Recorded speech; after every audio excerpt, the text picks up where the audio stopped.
130, sitting up on top of a ridge overlooking a big drainage below me. Should have rising thermals here.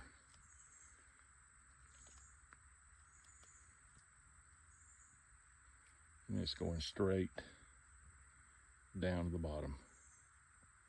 And I'm on a south facing, off of a south facing thermal hub. It went straight down that way. So if you were going by a common perception, you would be sitting here thinking your thermals are going to be rocketing straight up. But they're going straight down into that drainage right here.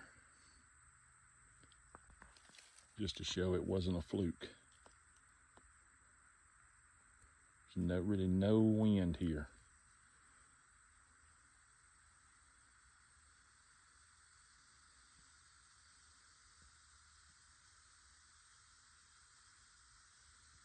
That's right. Still dropping.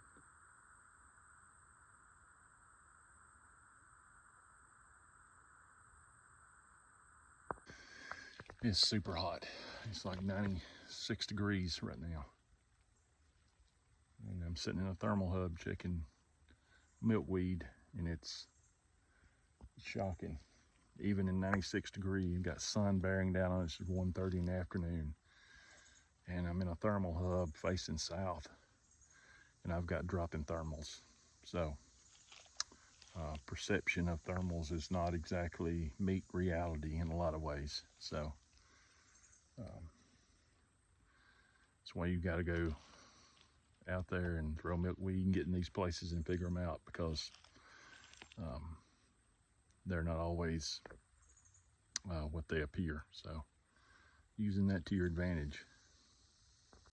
So this thermal hub was facing south, southeast, gently southeast. Wasn't a real deep thermal hub either. I mean, the ridges were maybe 110 to 115 feet in elevation change from the top to the bottom, pretty gentle. Had some steeper areas on it, but most of it was pretty gentle.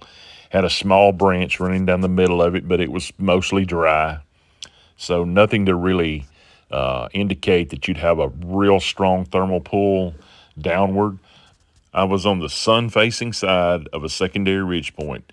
Nothing would indicate that you would have dropping thermals at any of these locations within this thermal hub. Yet this thermal hub had dropping thermals throughout it at every location that we checked. And most of these locations had a wind that was coming gently out of the south-southeast. So there's nothing that you would read condition-wise that would lead you to think that you would have anything more than a rising thermal within this thermal hub during the middle of the day.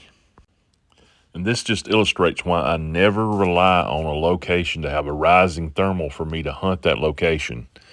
If I'm relying on a rising thermal, I don't have a very high confidence in my area, my spot that I picked out. If I'm having to rely on the idea that I could have a rising thermal that would mask my scent or move my scent cone in a certain direction, it's just not something that's worth putting the effort into. Sure, you can have rising thermals in different areas. You can hunt around water, you can hunt around field edges and things like that that have a consistent rising thermal, but out in the forest, it's just not usually something that's possible.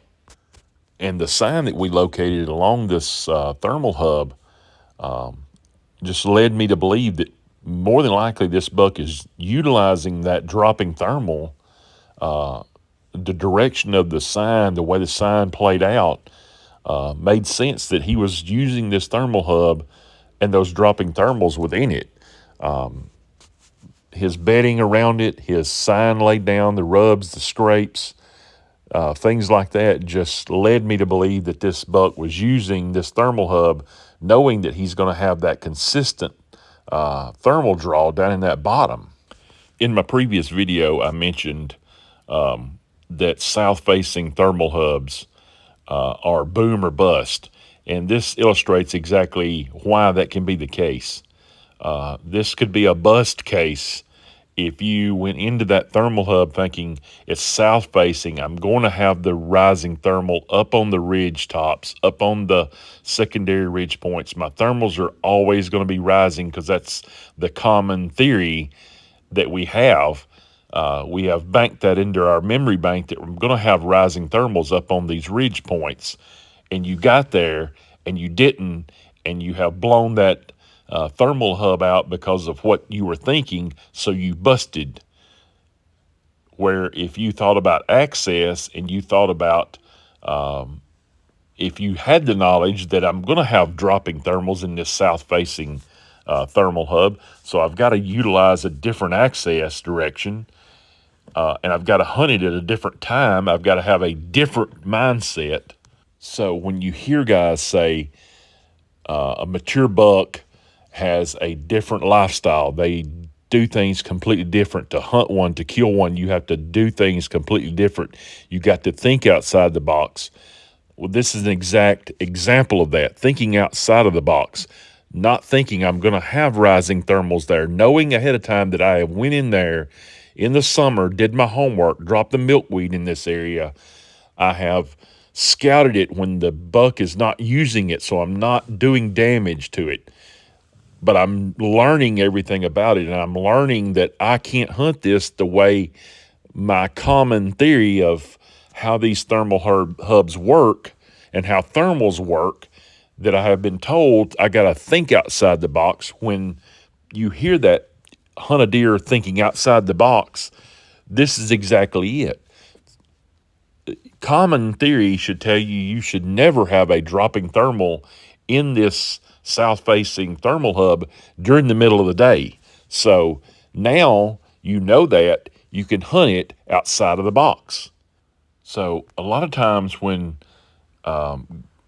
your big buck killers are mano a mano with a big buck, with a big mature buck, and they're saying they're thinking outside the box, they're doing something completely different. It's not that they're doing something completely off the wall crazy. It's just that they have learned something in such a way to apply it that it is outside the normal, hunting theory, hunting practice. Like I said, you would never think a south-facing thermal hub in the middle of the day, in the middle of summer, would have a dropping thermal. Well, I guarantee you that buck knows that. So now that you have the knowledge of that, or you've gained the knowledge in the particular area that you're at, now you're able to think outside the box and apply that and hunt outside the box. So a lot of times thinking outside the box is not doing something that's radical or off the wall. It's just gaining knowledge that allows you to do something different. So I hope this kind of gives you a real world boots on the ground experience of what I'm talking about in these different thermals, these different hubs, and how the thermals react within those hubs based off of different conditions, and how we can kind of break that common knowledge that we think we have to kind of break that cycle. I'm going to do some videos on the different directions, like a north, a west, and east facing coming up on future videos, so look for those. I appreciate you guys watching. Good luck out there, and see you next time.